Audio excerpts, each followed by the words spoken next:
Hey guys, it's Sim and this is Wrestling Unlimited. As it's technically Sunday, we're talking about a show that took place on Saturday. I don't know why I said technically. It's Sunday. We're talking about a show that took place on Saturday because I was there live and was not able to make it home back at a reasonable hour, I guess you can say, to do a live stream, do a podcast, and talk about the No Mercy show last night. Also, I was super tired by the time I got home, about 11:30 or so. So yeah. Not in any state to record this. I did do a quick, hey, here are all the results videos, and we talked about Becky Lynch suffering an injury.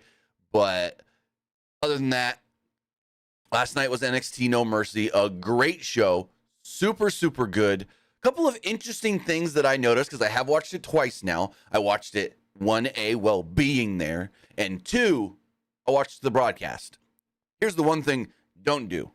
So here we don't never really get televised shows. WWE usually just comes with the house show, so I never get the opportunity to try and do this, but I tried to watch it live sitting there in the building, and I tried to pull it up on my phone, and what's what I'm looking for? Listen to the commentary. That don't work because it's not in sync at all. The commentary and the broadcast is like 2 minutes behind, at least. So after like the pre-show, I'm like, oh yeah, this ain't gonna work. Never mind. I was like, I'm gonna listen to the show, but then watch it here live in person. It didn't work. Nope, not a thing, because it's so far behind. But with that, me and the kids did go to No Mercy, had a great time, and I'm gonna say right now, I take my kid to a casino. I take my son Tyler to a casino because he literally watches no NXT. Only two people he knew on the show going in was Dominic Mysterio and Becky Lynch. Yet, this little son of a gun, before every match, is like, I'm picking so-and-so. I'm picking so-and-so. I'm picking these guys. Every time he was right. Perfect predictions before every single match. This kid, he's got some kind of luck or something. Gonna take him to a casino when he's old enough. Because, didn't know any storyline, didn't really know most of who was who. Basically, like, the tag team match starts, and he's like, who do you want to win? I was like, the green guy, the guys in green, the Creed brothers. I'd love to see them get the tag titles back after all the stuff that they just went through and story and stuff. He's like, oh, I like the guy in the red tank top. I'm picking him and the guy with him. I'm like, okay. So you just want the champions to keep the belts. He's like, that's what I think happens. And that's what happened. Every single match, he predicted correctly.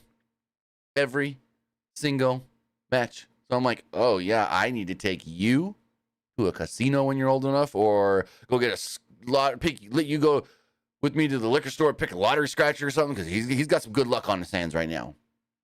But he really, really enjoyed the show. He's like, I want a shirt. We go over to the merch place after we found it. Couldn't find it at first, because usually when you go to a WWE show, they have their own merch wall set up, and they have nope. They were like, if you're walking around the building, they're in like a little alcove. You had to like find. It was weird. They had like a little cave and a little hole that they were in with merch. But anyways, we go over to the merch table and we finally find it and everything. And he's looking. He's like, I don't know any of these people are. Yeah, I don't want a shirt. Plus, they're $40. Why do we don't need to spend that much? Because last time we went to a WWE show, I think they were like 30, 35. Now every shirt was 40. Every shirt was 40. And they had like 3 different Judgment Day shirts. They had the NXT T-shirt. Actually, I got the image here. I can just pull it up on the screen to show you guys everything that they had merchandise-wise. Hold on. Let's go to my Twitter. We got the image right here. So let's do this. So they had, well, that's just one Judgment Day shirt, actually. That's one Judgment Day shirt here. They have the Mellow shirt. They have a Gigi Dolan shirt, Roxanne Perez, NXT, the Mommy's on Top shirt. Weird because she wasn't even there. Then they had the shirt for the event itself. Free Tony D, Chase U, which I saw a lot of Chase U shirts. I saw a good amount of Chase U shirts. Then we had the Braun Breaker shirt, and then what is this over here? Diamond Mind, I believe. So those were all the shirts. And then they had like the sign poster for $20. Wait, I did not see this. They had the cups for 5. God dang it, I would have got one. I did not see those. The commemorative cup, because we didn't. This is as close as we got to the thing, and my son's like, I don't want any of those shirts. Let's go back to our seat, because we found this after the pre-show match, and we were trying to rush back to our seats before the main card started. If I would have saw that, I would have bought one of those cups. Damn. And then also, I saw a number of people buying these NXT belts. The NXT Championship for $400. I saw quite a few people buy those. And then you got the event poster for $10 as well. But overall, good experience. My daughter was funny as far as, and I'll talk about this more when we get to the main event. She didn't care about anything except for the main event. Well, she liked the pre-show match because there's girls wrestling, of course. She's like, who is that and who is that? And I was like, the one in pink is Kalani. The one with the 2-color hair is Blair. And she goes, I like Kalani. I want Kalani to win. Then she got mad when she lost. And then she didn't care for most of the show. She liked it, but wasn't into it. And then soon as Becky and Tiffany came out, she was just edge of her seat. Let's go, Becky this, Becky that. Let's go. You know, everything Becky. She's always liked Becky Lynch. And the match ended. She goes, that was good. I didn't know who Tiffany was, but I really like her now. And I'm like, oh, okay. All right, Tiffany Stratton sold this little 10-year-old, even in a loss. Even in a loss, Tiffany Stratton made another fan. So that's really cool to see. But yeah, she was all for Becky because her favorite wrestlers always have been Sasha Banks, Bayley, and Becky Lynch. And so she's like, Becky is my new favorite. I didn't know who Tiffany was, but I really like her now. It's like she's barely, like when she was younger, she's kind of one of those, she fell off of wrestling. She'll periodically see it here and there when I'm watching and stuff. But when she was little, she was Bayley all the way. It was Bayley. But then after seeing Becky live, she's like, Becky's my new favorite. So that's really cool. But I got a story with her that I'll tell during the main event that was pretty funny. So with that, we get into all this. Again, 2 perspectives. Watched it there live in person. Watched it back on TV and stuff. And have a couple interesting things to note because of that came off differently. Like, I'll just say right now, the NXT title match with Ilya Dragunov and Carmelo Hayes, watching it live in the building, I go, okay, really good, but the Great American Bash match was better. Then I rewatched it on TV and I go, no, this one was better. In the building, it didn't come off as better. I'll tell you why in a minute. But watching it on TV, it did come off as better. And I think that's because they didn't get this crowd till about halfway into the match once they got an this is awesome chant. And I think that's because it came off after the Heritage Cup match that the crowd did not like at all. The crowd was dead for most of the Heritage Cup match. The crowd cared about 10, 9, 8, 7, 6, and like 2 or 3 spots in the match, but did not care for the match itself, the Heritage Cup match. The crowd was just sitting on their hands for 90% of that match. And so coming after that, the Melo Dragunov match, the crowd was still kind of down during that match until they finally,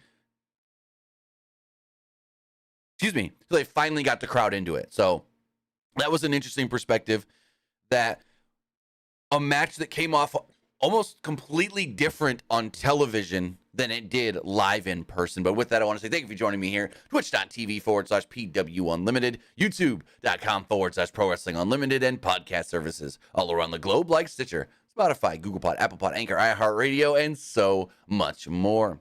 Remember, if you are watching live on Twitch, you can help us out a couple of different ways. You can help us out by hitting that donate button down below or by donating Twitch bits in the live chat. Also, remember, you can help us out by subscribing to the channel one of 2 different ways. You can subscribe with a tier subscription, or you can subscribe with Amazon Prime, because remember, if you have Amazon Prime, then you have Prime Gaming. Prime Gaming gives you a lot of cool things like free games, free stuff for games, and you always get 1 free subscription to any Twitch channel you want to subscribe to throughout the month. So why don't you do so right here, Pro Wrestling Unlimited. Also remember, that it doesn't just have to be your Amazon Prime account. It can be anybody's Amazon Prime account, whether that's your mother, your father, your brother, your sister, your grandma, your grandpa, your auntie, your uncle, anybody. Also, head over to YouTube, hit that join button, and become a channel member. Finally, head over to the Epic Game Store. Head over to the Epic Game Store and buy something. Whether you're getting into EA Sports FC 24, Cyberpunk 2077 Phantom Liberty, Mortal Kombat 1, claiming the free games Model Builder, or Solstice. We're getting any of their other free games, like Disney Speedstorm, which is free to play right now for everybody, always going forward. This game is amazing. Go play Disney Speedstorm and download it on your PC via the Epic Game Store and use this code right here.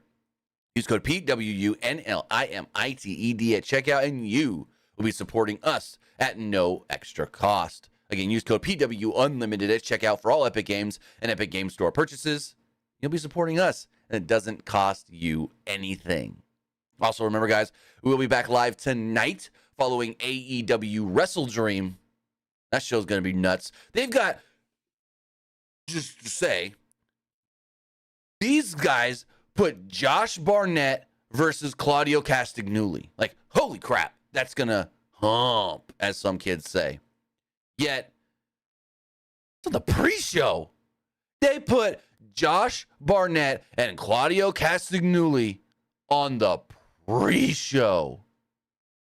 Wow.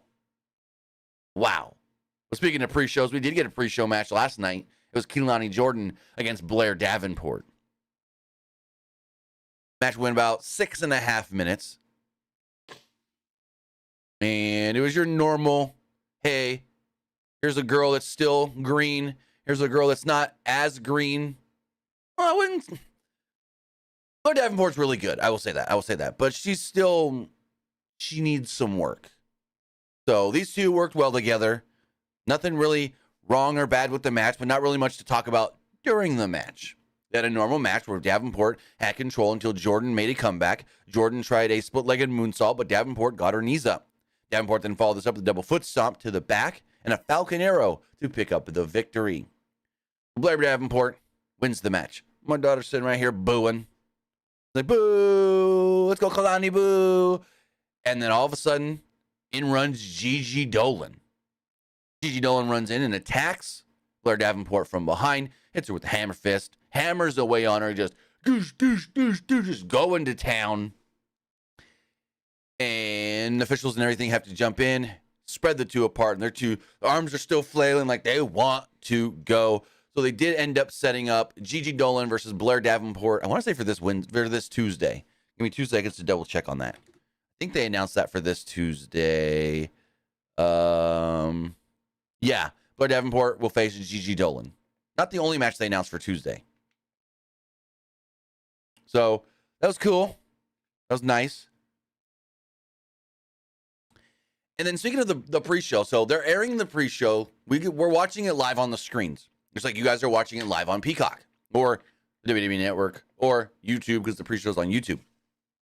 And so towards the end of the pre-show, they're like, the one final rundown of the card, we've got this match, and we've got this match, and we've got Dirty Dominic Mysterio defending the NXT Championship against Trick Williams. Big pop when they say Dirty Dominic Mysterio. Big pop. Crowd, yeah!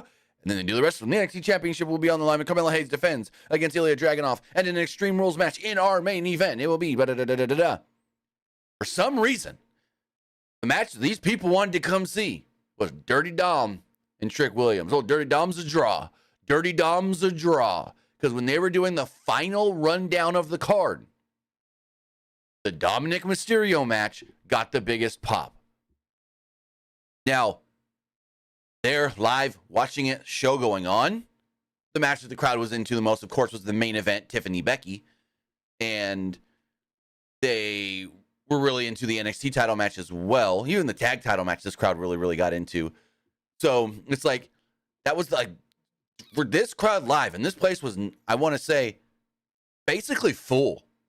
They had a couple areas, like at the tippity top, tarped off. But it looked like I didn't see many empty seats in sections. So that's really good also. I don't know exactly, and we can maybe go to WrestleTix really fast to see if they posted anything on how many people may have been there. Let's see. Excuse me. Let me see. Did WrestleTix post anything? Here we go. This is from yesterday, I believe. It says yesterday at Final Countdown. Here we go.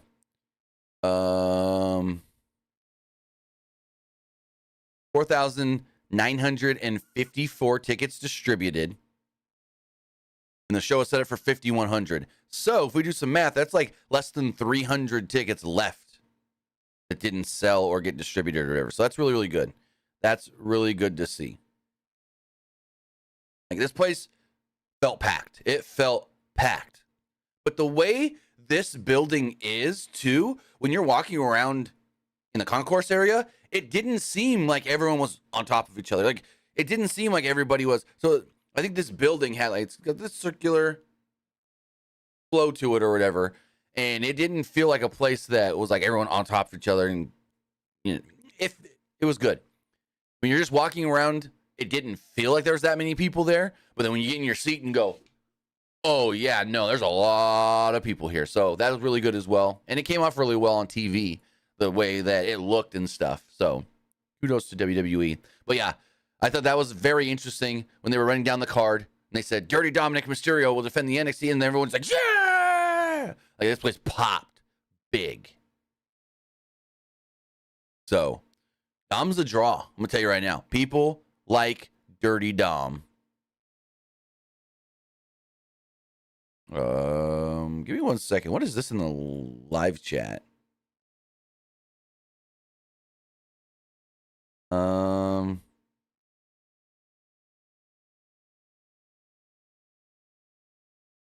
Okay, that's interesting. I don't know what that is. Anyways, so as far as the main show does go, they run an intro video that is an homage to the old N64 No Mercy game. So I'd seen this before because they posted it on social media and all that stuff beforehand, but my son hadn't seen it.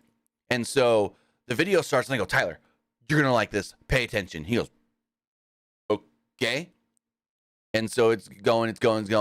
And it's like you got the character select screen and this and that. And they do this stuff. And I look over at him and he's just like, and I'm like, the video ends and I'm like, what'd you think? He goes, that was so cool. So yeah, they did great. Whoever came up with this idea, I love it. Give that person a raise. I also like that when they're doing the character select, if I'm not mistaken, and I want to look something up really fast.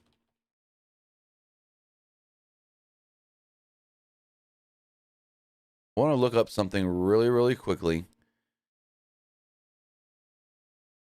Yeah, I think they put Dom in Eddie's gear from that show.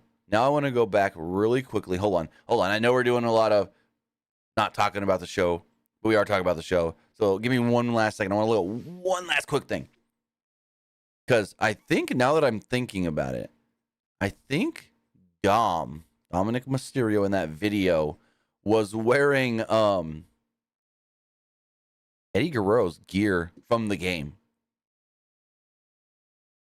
Let me see.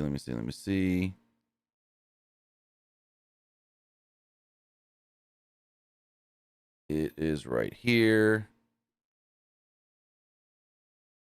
Come on. What the heck? They not show Dom? Where's Dom? I remember seeing Dom, but now that I'm watching the video, never mind. It wasn't Dom. Okay. Yeah, no, it wasn't the Eddie gear. Never mind. I take it back. It was kind of, but not really. But yeah. Okay. Anyways, so the show opens up, and out comes Braun Breaker. He's wearing like a wolf head on his head, whatever. And then he comes down to the ring, and then we hear a noise. We hear like and I'm like, this sounds like a goddamn motorcycle about to come out. And the goddamn motorcycle came out. Baron Corbin did come out on a motorcycle. I've seen all the jokes. I've seen all the American bald ass jokes on Twitter and Instagram and stuff. But yeah. Baron Corbin came out riding a motorcycle. He went all the way around the ring. Booker T was coughing at one point and said what's it called? He breathed in some of the fume. Booker was on another level last night too. Booker, I always say like Booker on commentary is something else. Booker was on one again last night. Oh my God. But before the match starts, Baron gets off the motorcycle and immediately Braun Breaker wipes him out with the flip dive over the top to the floor. They brawl into the crowd and my daughter goes, "Did you hear the bell? Has this match even started?" I was like, "Nope." She goes, "Then why are they fighting if the match hasn't started?" I was like, "That's the point. They're in the crowd because the match hasn't started." She goes, "Oh, okay." And so they're fighting in the crowd and they're going, brawling and this and that. And they fought back to ringside and Corbin missed a splash on the announce table. Breaker shoved him into the ring and the match began. The crowd was hot for this, like really into this early on. The announcers did lose audio at one point when the announce table broke. Breaker put Baron through the announce table. Corbin shoved Breaker at one point off the ropes, but Breaker came back with a Frankensteiner, which was mistimed because Braun jumps up, does the backflip Frankensteiner. He's right about to take his bump before Baron finally leaps off the top rope. So Corbin messed that one up. Corbin messed the timing up there because Baron almost was already all the way down off taking the bump before Corbin took the flip bump off the top or the middle rope or whatever. So little mistiming there on Baron Corbin's part. But Corbin did Braun followed this up with a power slam and got 2 off of it. Corbin did hit a Death Valley driver and then a deep 6 for a 2. Breaker then tried charging at Corbin outside the ring, but Corbin slammed him through the announce table. However, Breaker sat up like the Undertaker and speared Corbin. That's what it was. I got that wrong. Corbin put Breaker through the table, not vice versa. Breaker was ready to end this until he saw Robert Stone, who was on the top rope. Stone tried to go for a crossbody, but Breaker caught him and chucked him over the top rope onto like a bunch of security outside. All of a sudden in the ring, he had an end of days, got pinned 1, 2, 3, and Baron Corbin picked up the victory. So here's a couple of things with this being there live. Crowd ate this match up. They really liked it. Bakersfield is a pro Baron Corbin city because this match, these two guys are in the ring eventually. Like finally the bell rings and the crowd, "Let's go Baron. Let's go," or no, "Let's go Corbin. Let's go Corbin. Let's go Corbin." And every time Braun Breaker would take an advantage, boo! He was the big old heel. And frickin' Baron Corbin, of all people, was the babyface to this live crowd. Like, they really wanted Baron Corbin to win. So when he won, it got a pretty decent pop. Like, it got a pretty good pop. And I was just like, I've seen Corbin live 2 or 3 times. Never once have I seen or heard a cheer for a Baron Corbin win. That took me by surprise. That took me a little by surprise. So now moving forward, we got some commercials and video packages and whatnot. Tiffany Stratton and Becky Lynch were shown arriving at the arena.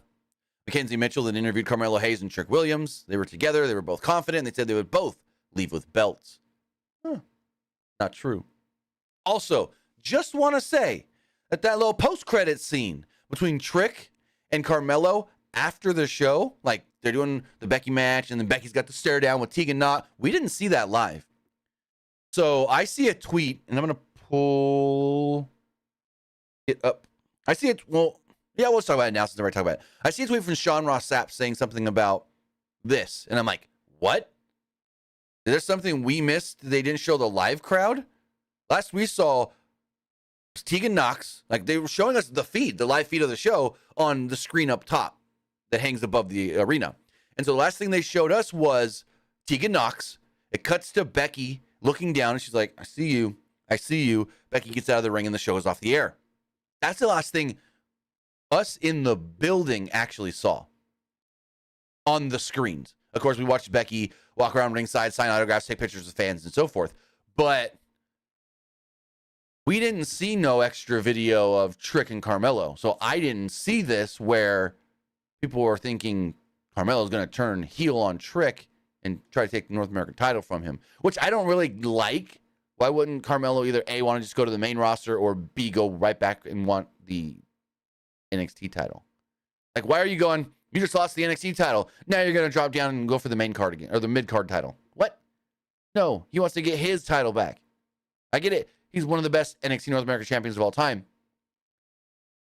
But yeah, no. We'll talk about that later. We'll talk about that later once we get to the Trick match, which I got some questions for that one. Actually, that is the next match. Trick Williams defeated Dominic Mysterio with the NXT North American Championship on the line. Special guest referee Dragon Lee. I'm going to tell you right now, watching it live, the way Dragon Lee was a non-factor for most of this match, I forgot Dragon Lee was the referee. I legit, watching it live with no commentary telling me that's Dragon Lee, I forgot at one point during this match, and that was early on, I forgot Dragon Lee was the ref. Until I rewatched it at home and I go, well, that's right, Dragon Lee was the referee for this match. What? He was that much of a non-factor, at least watching it live in the building. He took a nice, just damn bump on the top of his head for a knee to the face by Dom. But other than that, he was just a ref. Just a ref. He didn't do anything special. But Dom immediately hit a drop kick early on as Dragon Lee was putting the title belt away. So he was late making the cover, and Williams did kick out. Dom wasn't too happy there. Williams went on the offense, so Dom left the ring, grabbed his title, and said, yeah, count me out. I'm leaving. I'm going. I'm gone. Williams cut him off, though. And the offense went back into the ring as the crowd is chanting, "We want mommy. We want mommy." Dom took control here after another drop kick and soaked in the crowd. Soaked in the heat and the boos that he was getting because this crowd was booing Dom loud. I'm going to say right now, I really enjoy watching Dominic Mysterio live. Dominic comes off well. He's learning really good how to play to the crowd, and it showed last night being there live. Like, it really showed. People give Dominic crap. Dominic is freaking great. And not just in Judgment Day, because there was no Judgment Day there last night other than Dom. And Dominic was great. I'll tell you right now, Dom's coming into his own.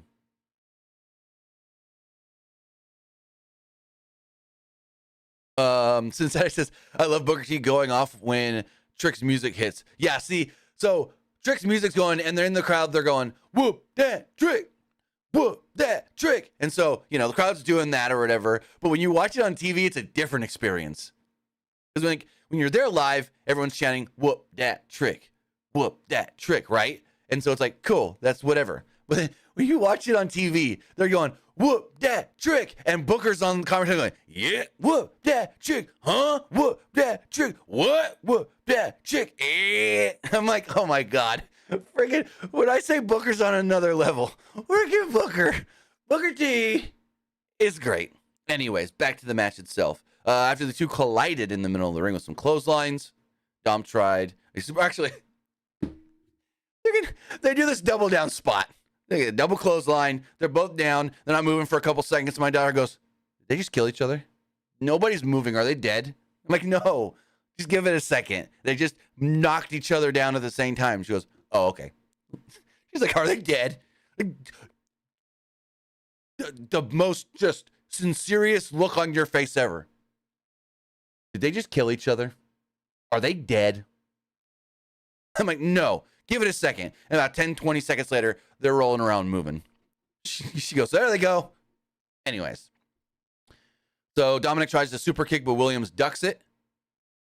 Dom kicks Dragon Lee. He takes an amazing bump here. And there we go. Williams hits a neck breaker, but the ref wasn't there to count. So Another thing, my daughter, being 10 years old, not really like the biggest of wrestling fans, not really getting in or anything. He goes for the pin, and the crowd chants, 1, 2, 3. And she goes, he won. And he's like, no, he didn't. She goes, 1, 2, 3. I was like, where's the referee? She goes, oh. I'm like, yeah, the referee got kicked, and he's on the outside. Because I heard 1, 2, 3. He's like, that was the crowd, but the referee didn't count it. She goes, oh. So I thought that was funny too. Anyways, so Williams hits a neck breaker, no ref, whatever. A new ref slid in and counted 1, and Williams didn't realize there was a ref there because he kind of just let it go. Like he's like, "Where's Dragon Lee?" And then like the other ref comes in 1, and he just like kind of gets up off of him. Whatever. That was a little weird. He then realized that the ref was there, tried to cover, but Dom kicks out.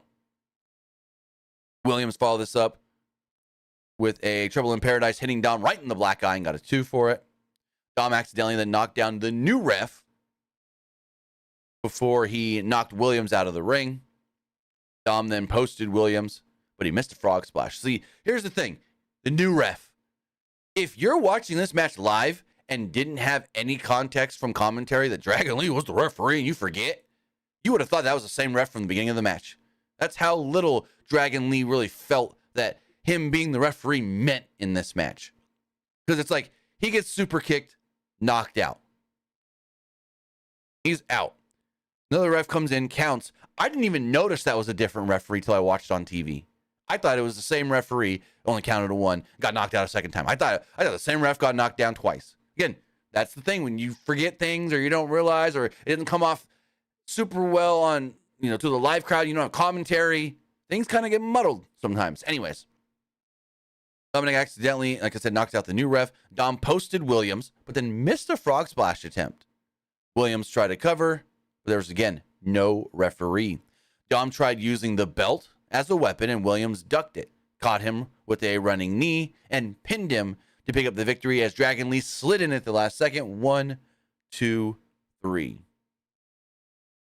I'm like, this man took 3 minutes to recover from a super kick after not taking any damage at all in this match. He was the ref. Took 1 super kick, and it took him over 3 minutes to get back up. So, Austin Theory, are you watching? Are you listening? All you have to do on Friday is kick this man in the head with a super kick, and he's out. He's out, and you got him beat. That's what we learned last night. That 1 super kick to the face will knock out Dragon Lee for 3 minutes. Crowd's super happy that Trick won. Crowd chatting, whoop that Trick. Whoop that Trick. Like, good pop for Trick winning. Did not expect it. Now, yes and no. My predictions, I said Trick. I said Trick in my predictions because I wanted to see something happen that wasn't the original plan. I wanted to see if they would deviate from the plans fully. I didn't know what the original plans was, but as of a week ago, it wasn't Trick in this match. And so now my questions are, A, was the plan always to take the belt off of Dom here? That's my main question. Was Mustafa Ali going to win the North American Championship? Secondly, was there always a plan in place for Trick to win the belt? Whether that was from Dom at one point, from Mustafa at one point, or so forth. Those are some 2 interesting things to note and to ask, and I don't know. I don't have answers. Was Dom always going to lose, or was Dom losing made the decision after the Mustafa Ali release? And they go, you know what? We're going to fast track some stuff. We're going to go straight in to Trick Williams' title reign. I don't know. Very interesting. Ace says yes. Yes, what? Yes, what? Also, I do want to check one other thing. I think Ali may have responded or commented after this match. Give me 1 second. I think I saw something like a comment on the match from Mustafa, but let me double check that. Let's go here. Come on. Come on. And also, just so you guys know, I have not seen any of Collision last night, so I saw someone message me about something from the show.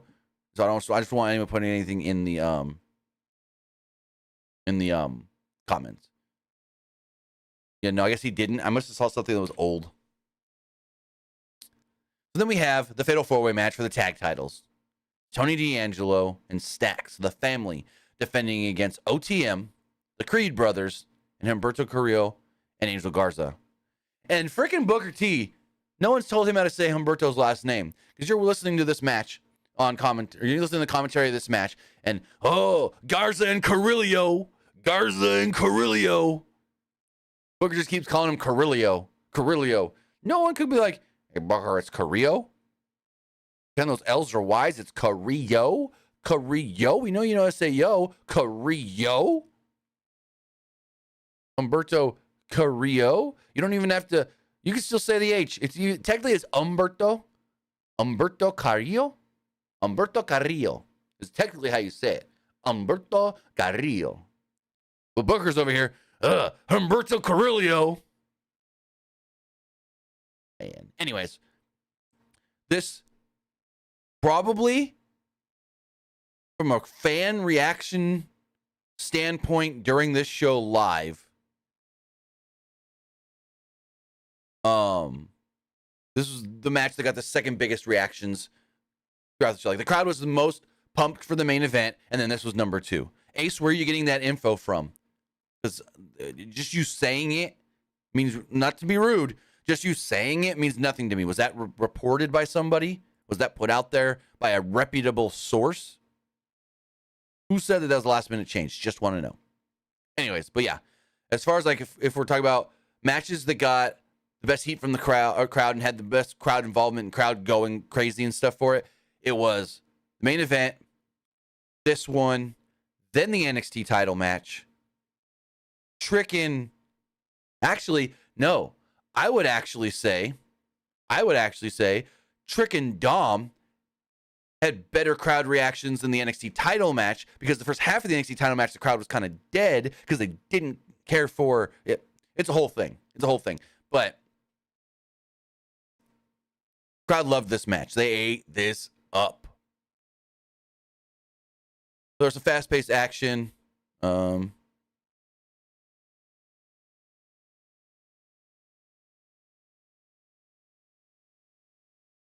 Again, Jesse Hyde, that's just your thoughts and assumption. That's not any. I know Ali being released led to a change. This just was not supposed to be Trick Williams in this match. Trick Williams, as of a week ago, was not winning the NXT title. But for people to be like, that was a last minute change. Who's saying that? Because for all we know, Trick was going to get added to this match. Maybe. I don't know. What if that was the plan? Trick gets added to this match. Or what if Trick was going to come out next Tuesday and win the belt from Ali or something, or from Dom, or we don't know. And I haven't seen that reported by anybody. So just to say they did the change at the last minute, who's reporting that? Not me.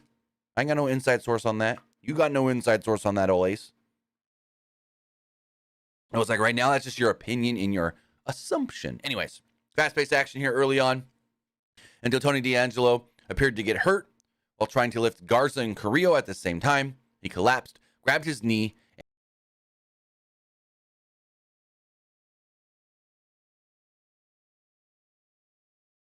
All right, sorry about that, guys. I don't know what happened, but the stream went down. We are still live on Twitch, so we're going to just keep going there, and then I will do some editing to put these two parts together and put it up on YouTube. But if you guys are here, still on Twitch, well, that's good. Anyways, so they take out Tony D'Angelo, and I'm like, okay, whatever. I don't even notice this until he comes back. Like, there's so much going on in this match that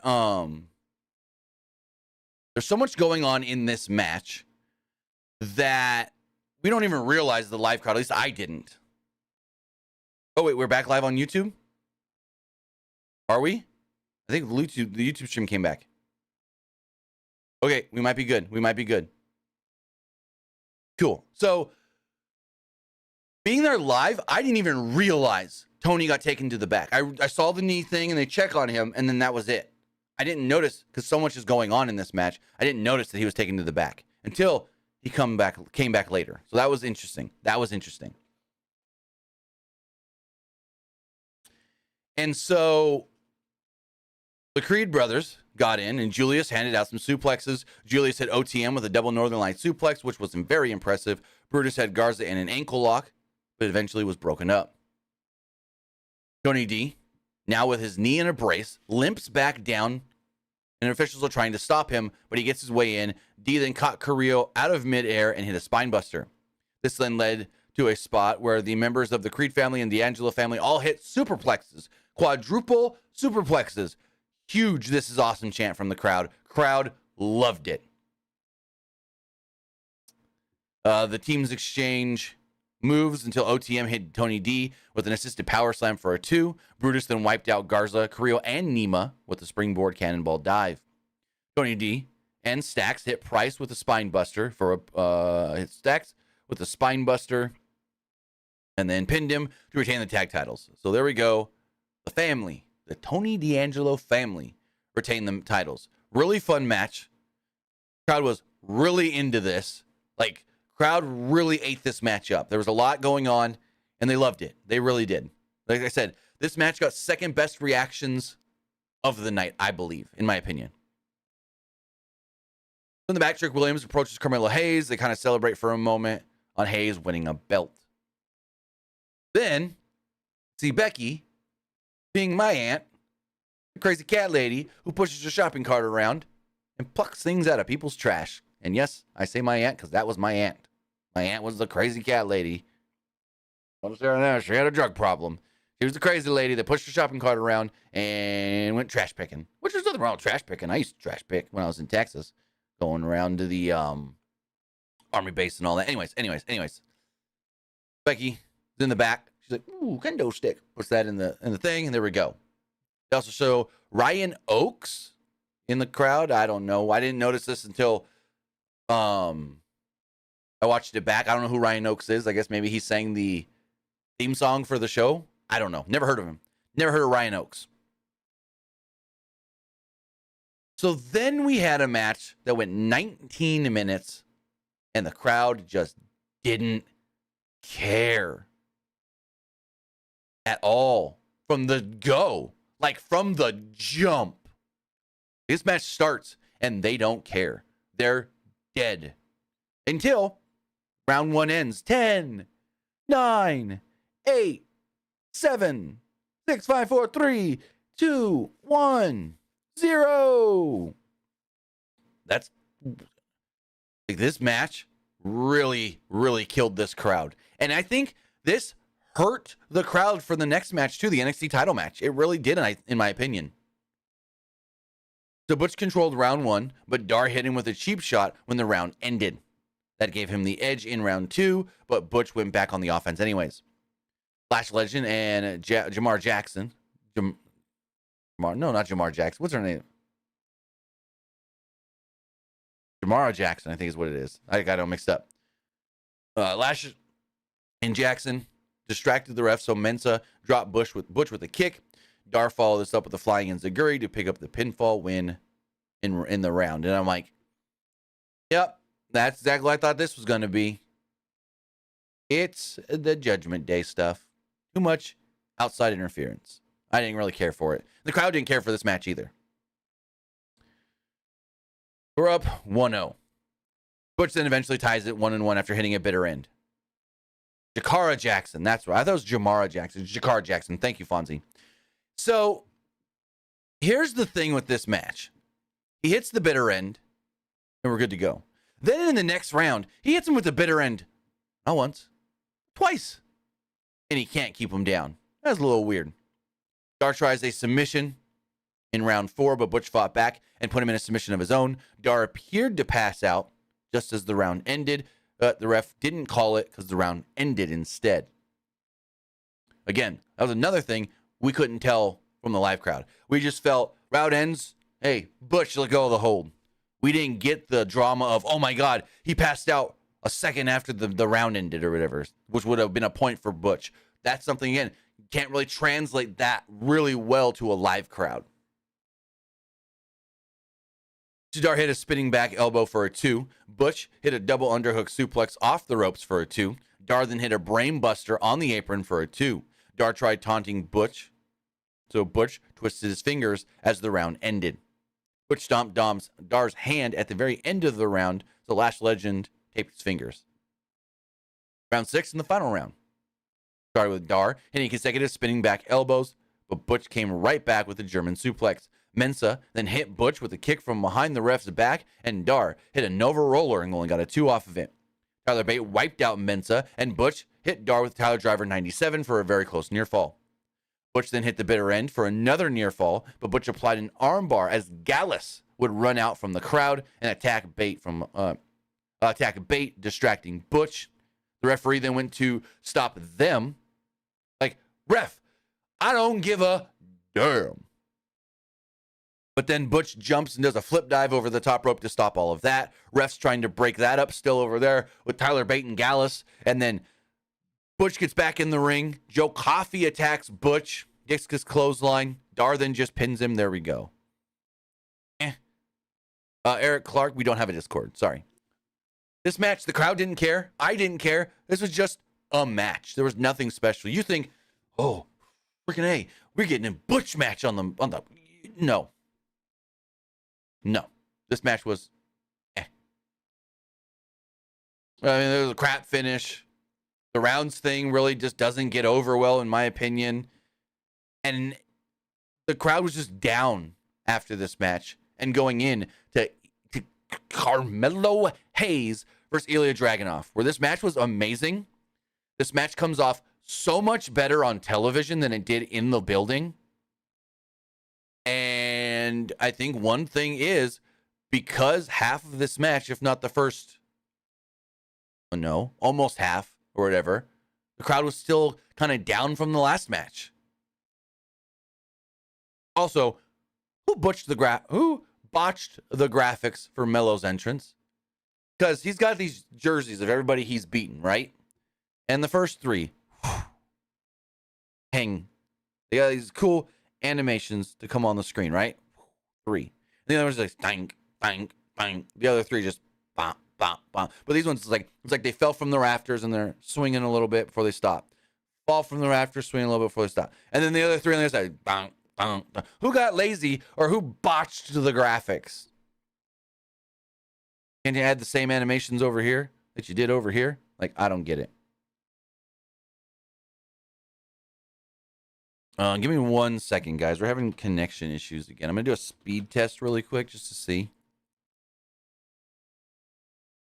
Oh, yeah, I got slow internet connection. Okay, what I'm going to do is I'm going to change some settings really fast.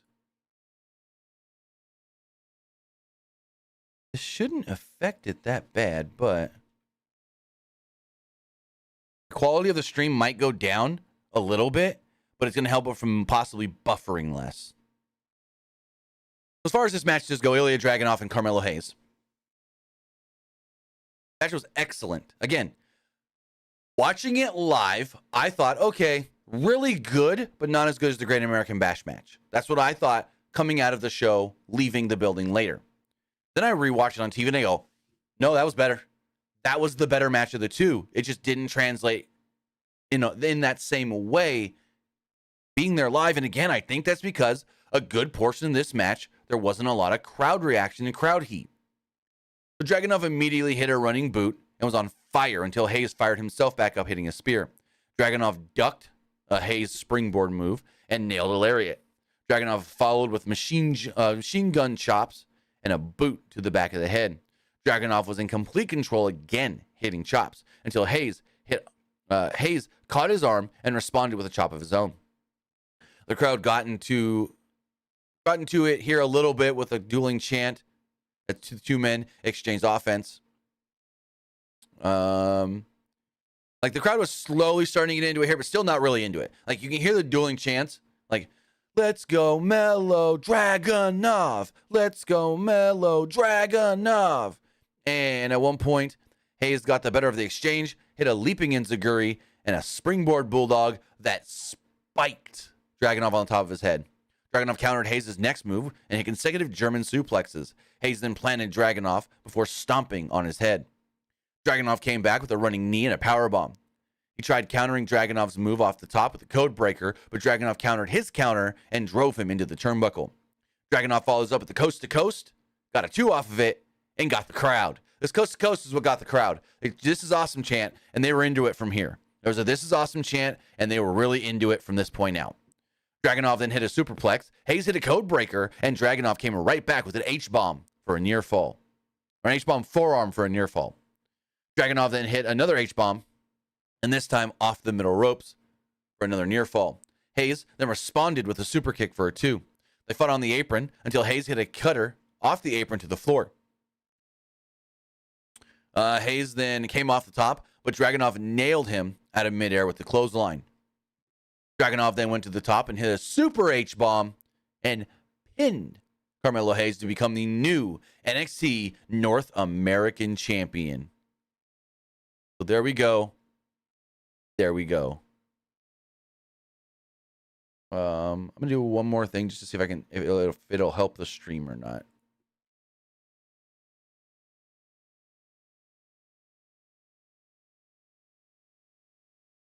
Dragunov is the new NXT North American Champion. Crowd's going wild. Crowd loves it. Like, again, until the coast to coast, the crowd was not really into it. At points, they were a little into it, like that, let's go Mellow Dragunov. Let's go Mellow Dragunov chant. But yeah, I think coming off of the rounds, the British rounds match, it really killed the first portion of this match being there live. They then plugged the NXT Women's Breakout Tournament, which starts on Tuesday. Names announced for the tournament are Jakara Jackson, Carmen Petrov, Lola Vice, Jada Parker, who's not Jade Cargill, Izzy Dame, Danny Palmer, Kalani Jordan, and the returning Ariana Grace. Ariana Grace has been cleared to return to action. Also on Tuesday, Gigi Dolan will take on Blair Davenport, and Butch will team up with Tyler Bate to take on them Gallus boys. As we go into our main event, we see Tegan Nox sitting at ringside behind commentary. Tegan Nox will be challenging now Becky Lynch on Monday for the NXT Women's Championship. Vic Joseph explains Lynch wore a T-shirt with the names of people she cares for and fights for, including her daughter, husband, and Bray Wyatt. Others, of course, but I don't know. So Lynch comes down, and my daughter's going crazy. Yeah, Becky, Becky! And then Becky walks away, and she goes, why'd Becky leave? Becky then comes out with the shopping cart. Also, my son said that was the coolest moment of the night. He liked that a lot. He goes, well, maybe that, no. He said funniest moment of the night. He said the funniest thing I saw, because I was like, what'd you guys think of the show? You know, we're driving home, 2-hour drive home. He goes, oh, the funniest part was when Becky left and then came back with the shopping cart. So I thought that was funny. He enjoyed that spot. So Lynch comes out with the shopping cart full of weapons, and they start fighting in the aisleway, her and Tiffany Stratton. They fought in the crowd at one point, up the stairs. Now, I couldn't tell live, but did Becky get that necklace or whatever, chain or whatever she was whipping Tiffany? Did she take that from a fan? I couldn't tell live, and I didn't really notice it on the broadcast, because I was, like, once I got to this, like, I was doing things and not 100% paying attention to this point on when I rewatch my rewatch. But anyways, they were fighting. They're coming back down the stairs, and at one point you could see Tiffany got busted on the eyebrow. She's bleeding a little bit. Oh, and he says, yes. Okay, that's what I thought. She took this from a fan. Okay. Vic Joseph said that the fan... Yeah, okay, there we go. Oh. So I didn't do these notes. My buddy Jack did them for me. He said, and I guess, because again, I wasn't fully paying attention, doing my rewatch, trying to get some other things done this morning. He said, Joseph noted on the broadcast, the fan who handed Lynch the chain was likely King Troy Anthony, a stylist who was friends with both Becky Lynch and Seth Rollins. Okay, that makes sense that she would take that from the fan and not give it back. Yeah. So like last night, since I wasn't there and I didn't know how my rewatch was going to be, if I was going to be able to rewatch the whole thing, if I was going to be able to, you know, what my rewatch was going to be on. So I asked my buddy Jake to do the notes for me. So these are his notes.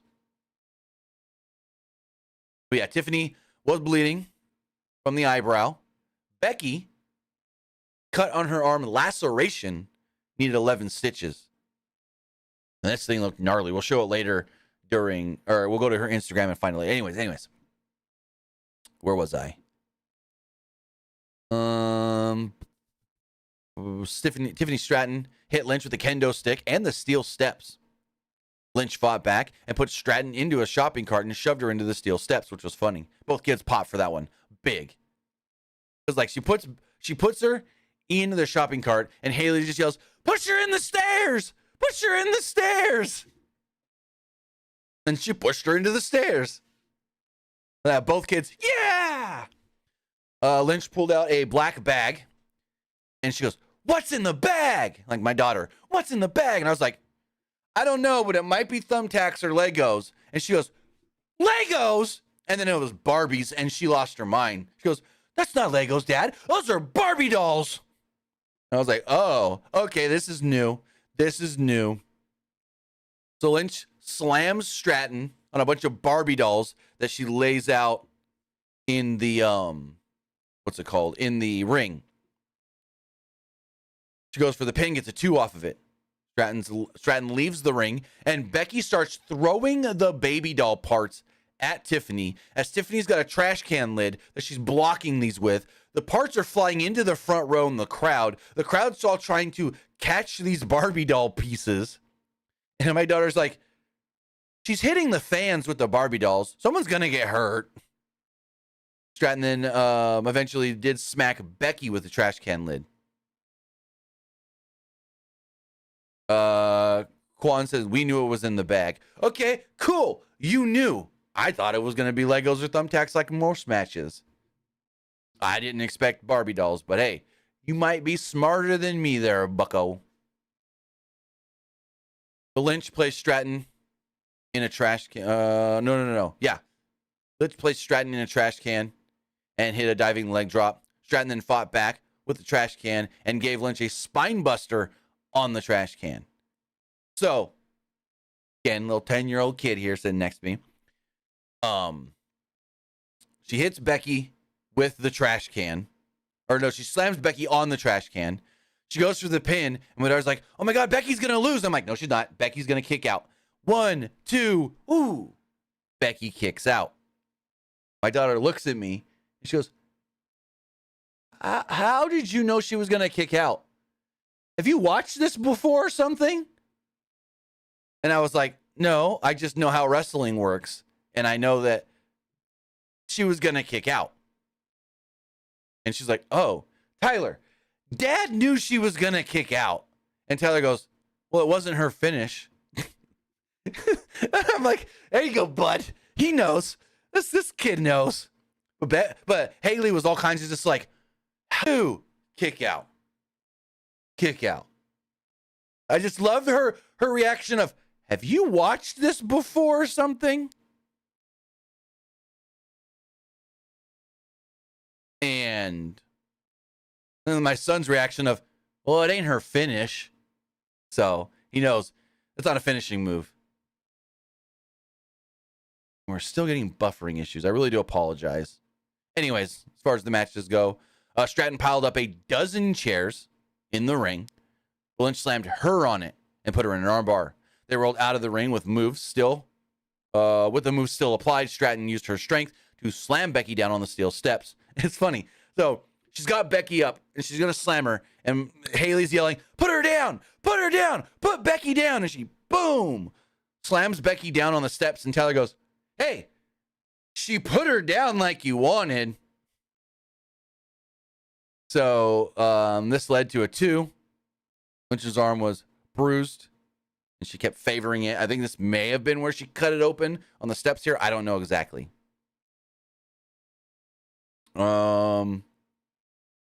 Give me 1 second. We're going to switch. I don't know why I'm having so many connection issues.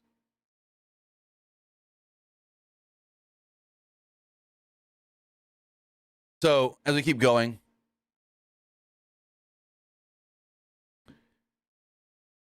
Lynch suplexed Stratton at one point into the barricade and grabbed a table. So before this, Tiffany teased grabbing the table. She pulls the table out. Yeah! Crowd's losing there. And she puts it right back and they boo the crap out of her. Becky pulls out the table. Crowd loves Becky. Becky don't set up the table though. And so, Lynch suplexes Stratton into the barricade, grabs the table. To her delight, Stratton hits her with a kendo stick. Stratton then sets up the table, but then lost sight of Becky. And she's like, where'd Becky go? Where's Becky? She's looking all around. And so the table's set up. And I'm like, okay. I look at the kids and I go, I can tell exactly what's going to happen here. And they go, what? I was like, I don't know where Becky just went. But see where the table is? I bet you Tiffany's going to go to the top and jump onto Becky through the table. So, Becky, they finally find Becky under the ring with a fire extinguisher. She shoots it in Tiffany's face. Lynch then hits Stratton with a barbed wire bat. Once with the barbed wire bat, and Stratton ducked another swing and the bat went flying. Stratton then drove Lynch through the barricade with a handspring elbow on the outside that looked phenomenal. Falling right into the timekeeper's area. Lynch fell into a leather chair, so Stratton hit her with a cannonball on the chair. Stratton then put Lynch on a table outside and hit a swanton off the top rope down to the table that didn't really break. It cracked, but it didn't really break. The two fall off the table. Stratton then put Lynch in the ring, went for another swanton. This girl is the best flyer in wrestling, at least best female in the United States in flying. She's got the best looking moonsault. She's got the best looking just swanton. Like, goddamn. And she gets another near fall off of this. Stratton then tried to moonsault to the outside, but Lynch moved. Tiffany perfectly rolled through it. And Becky hit her with a manhandle slam, which drew a 2 count in the ring. Stratton then hit her rolling fireman's carry onto the chairs, but missed another moonsault and landed right on the chairs. Lynch then followed this up, giving Stratton a manhandle slam on the steel chairs and then pinning her 1, 2, 3 to retain the title. So immediately the ref goes over to Becky and is talking to her, and they're looking at her arm. They know it's messed up, and of course we find out later that Becky ended up needing surgery. Or not surgery, stitches. I'm going to pull up Becky's Instagram here. Becky Lynch, if you're squeamish, don't look, because we see the full cut. Actually, what would Becky post on her?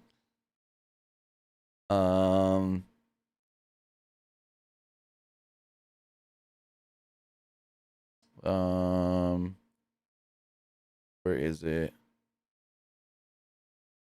Where is it? I don't see Instagram post anymore. Oh, that's where it put me into the reels. That's why. Okay, so I'm gonna pull this up on the screen. This was the cut to Becky's arm. Becky's posting all this. She said, NXT was rocking tonight. The man brought Tiffany to the main event, but she brought it to the man. Respect, it wasn't Tiff's time this time, but it will be again. The world tour continues. And then we have that. Needed 11 stitches to close it up. Ugh. So yeah, that was NXT No Mercy. And it was a great show. I really liked the show. The Heritage Cup match, they need to just do away with this stuff. It's just not getting over with live crowds. I heard a Great American Bash, the same thing happened where the live crowd just didn't get into it. And it wasn't even like, oh, once they stopped it after the first round, the crowd was dead. For some reason, this crowd just didn't care for this match from the jump. The match starts and they're already dead. Like, they did not care about a, what's it called? Butch Noam Dar match. With that, guys, you know what I thought of the show. Now it's time to hear what you guys thought of last night's show. I do have some of the polls here. I didn't do a Twitch poll, but we do have the other polls we can pull up really fast. Let's refresh all of these.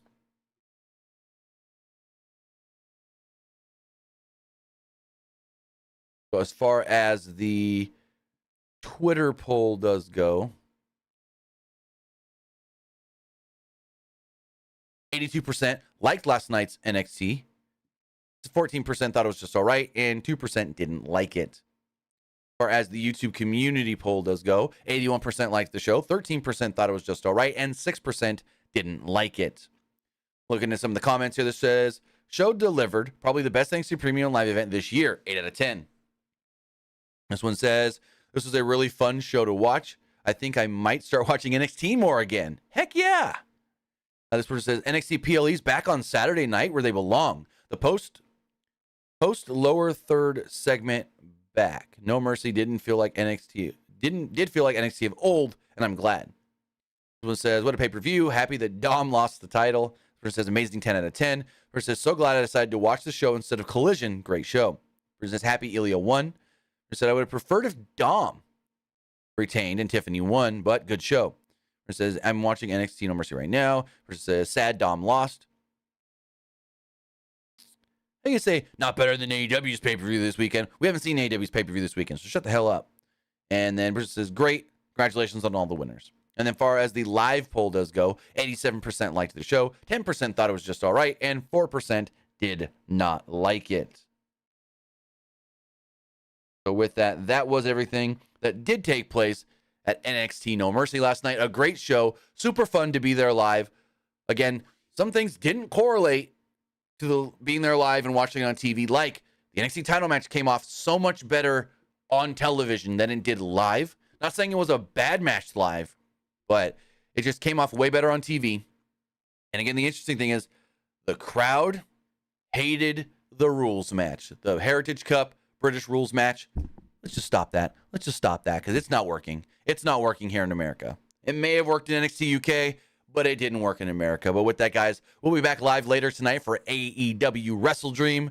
So have a great night or day, whatever. I'm going to go take my daughter to see the Paw Patrol movie. Have a good one. We'll see you next time, guys.